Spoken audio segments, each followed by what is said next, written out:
This last Wednesday, I got to participate in an historic moment for Oklahoma. It was the Committee on Ministry meeting of the Oklahoma Association. We met at the home of Connie and Armin Schmidt, who have visited with us before. And for this Committee on Ministry meeting, it was in Broken Arrow, and we were interviewing Ben Files, our student in care, as the last step before his ecclesiastical council. Now, Ben was on his computer in his room out in Berkeley, California, and we Skyped the conversation, and that was also an historic first for the Kansas-Oklahoma conference, and something we had been intending to do in order to try and save some more money. So that was the first time we had done that. And so we all gathered around to interview Ben in preparation for next Saturday's ecclesiastical council. Now, let me remind you all who Ben is. Ben first came to the Cathedral of Hope when Ben was a student at Oklahoma Baptist University, and his name was then Meredith. And Meredith came with a group of OBE students and found a home here in the Cathedral of Hope, while had grown up a Southern Baptist in Ada and found a home in this community. Connected most closely to Linda and Judy, maintained a continuing friendship with them. About 4 years ago, Ben decided to pursue a seminary education to become a student in care of this congregation, the Oklahoma Association, and then went to Berkeley, California, to the Pacific School of Religion there at the University of California. And over the last 4 years, he's been going through that process, sending us updates and reports. And it was also during seminary that Meredith became Ben, went through the transition to become, from female to male, a transgender person. Difficult to do at any time, but while one is in seminary, quite a part of the journey. Ben has an in-care committee here in this congregation of Judy Hay and Mary Frances Albert and Joe Meinhardt. And so the first step in kind of completing this process was Ben sent his ordination papers. And that committee and myself read it. We're deeply impressed by what Ben had to say. We brought it to our last council meeting. This church support his ordination, which we in fact did, and then wrote the letter. And now this was the committee meeting of the Oklahoma Association. And it was quite a gathering of people from around the state, and all were deeply impressed. Thought that the ordination paper was among the best we had ever read. And deeply impressed with the interview. And unanimously authorized Ben to hold the ecclesiastical council next Saturday. Ben Files will be the first transgender person to stand for ordination in the Kansas-Oklahoma Conference of the United Church of Christ. And I believe, though I have not researched, Ben Files will be the first completed transgender person to stand for ordination in the state of Oklahoma. And that is something that the Cathedral of Hope has done. I have a short story to tell you, and it comes from the book of Acts. So Paul is in Asia Minor, modern-day Turkey, and going around the cities preaching and establishing new churches.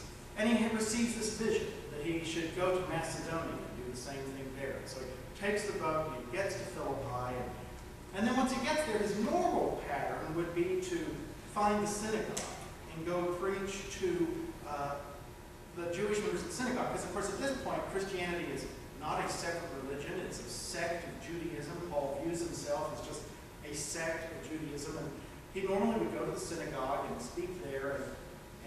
And then, if that didn't go very well, he'd go out to a larger marketplace. Well, here in Philippi, he went outside the city walls, which is a little strange. That's not typical. The synagogue really probably wouldn't be outside the city walls. But here he encounters this kind of women's Saturday morning prayer group, it seems, and meets Lydia, who seems to be the leader of that. We know 3 things about Lydia from this story. That she is a God-fearer, that she is a merchant in purple dye, which Diana is like, and she is from the city of Thyatira, in the region of Lydia of Asia Minor. Well, Lydia is converted, she is baptized along with her household, and then she invites Paul and Silas and the others, members of the missionary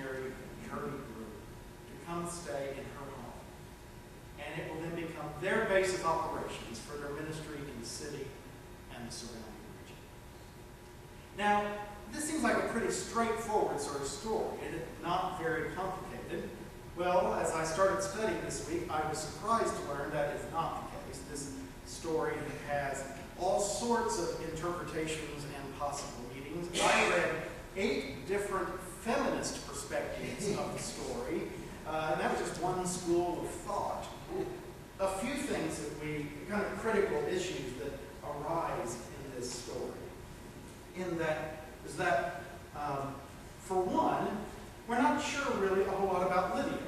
And even though we know these 3 things about her, there still is a lot of disagreement about what actually might be going on there. When she's called a God-fearer, that might mean that she's a Gentile who is attracted to Judaism and has begun maybe considering to practice it, maybe even beginning to practice it a little bit. Or it could mean that she was a follower of some other god in the ancient pantheon.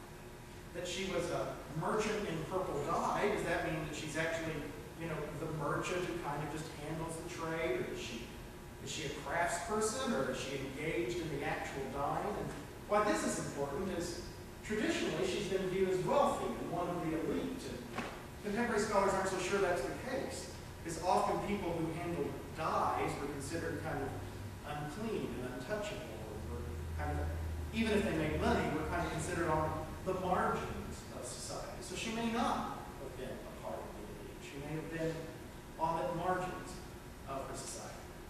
It is also possible that she was a freed slave woman, because to be named after the region you are from was often a common practice for slaves. So is she a wealthy member of the elite, as we have long thought, or is she a freed slave woman and considered on the margins of society? Who knows? But it's interesting that there's all this sort of speculation around this story and what might actually be going on here.